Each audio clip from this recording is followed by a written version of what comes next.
jeudi, 8h54. J'aimerais vous dire que nous sommes à plus ou moins 97% des bureaux de vote verts.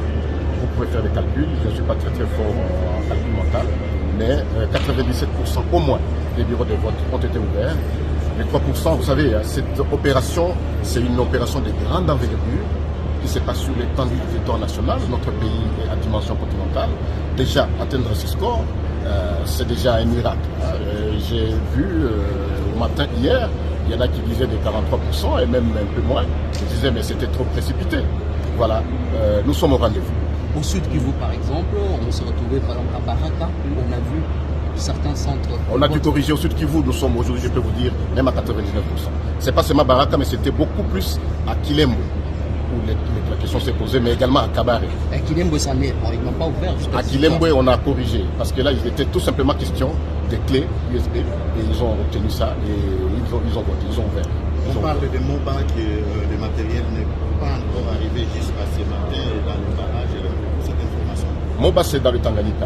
Dans le Tanganyika, en tout cas, avec le monitoring de 18 heures, en tout cas, le monitoring me renseigne que dans le Tanganyika, nous sommes à 100% de déploiement de matériel.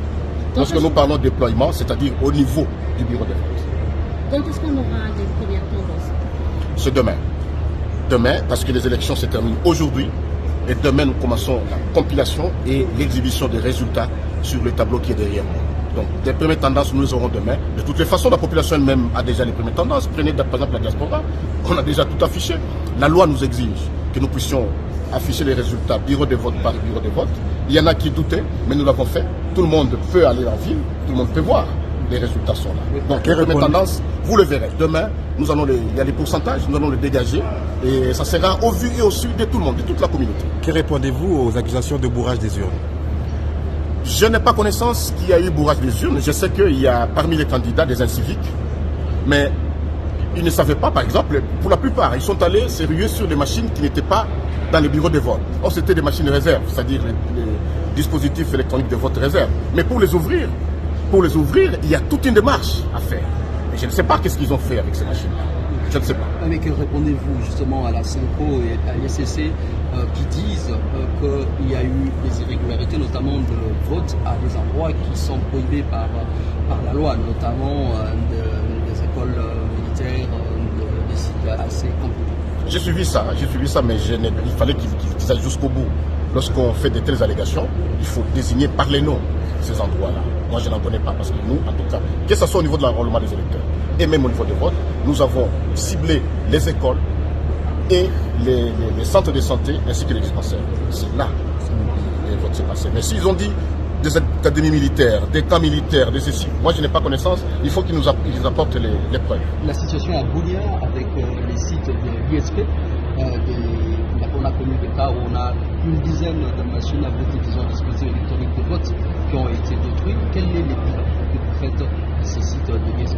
D'abord, je remercie le Seigneur Tout-Puissant parce qu'on n'a pas déploré des morts pendant cette campagne de vote, contrairement aux autres sites. Et il y a eu non seulement des vandalismes, mais aussi des incendies des bureaux. Et même nos agents, les agents temporaires de la CENI qui ont été tabassés et tout ça, qui sont aujourd'hui dans les hôpitaux. Nous pensons qu'on ne peut pas éviter de tels incidents pour une campagne d'une si grande ampleur. C'est quoi les bilans à Bounia particulièrement ici? Beaucoup plus de bilans, je viens de dire ici, il y a eu des blessés. Mais également, il y a eu quelques matériels qui ont été vandalisés. Mais nous avons juste récupéré. Et nous pensons qu'au niveau des Bounia, et d'ailleurs, lorsque j'ai jeté le coup d'œil sur le monitoring, je crois qu'à ce soir, les histoires sont rentrées en ordre. Alors, comment ça va se passer à partir de maintenant, la compilation des résultats? Les prix arrivent quand à Kinshasa, par exemple, pour les prix manuels? Les prix manuels commencent à arriver d'abord à Kinshasa. Ici, les prix sont sur place. Et les autres, nous avons déjà un arsenal assez important de communication, c'est-à-dire, vous savez que l'armée nous a donné à peu près 5 hélicoptères. Le Congo-Brazzaville a doté également la CENI 2 hélicoptères. L'Égypte a doté au pays 2 gros porteurs.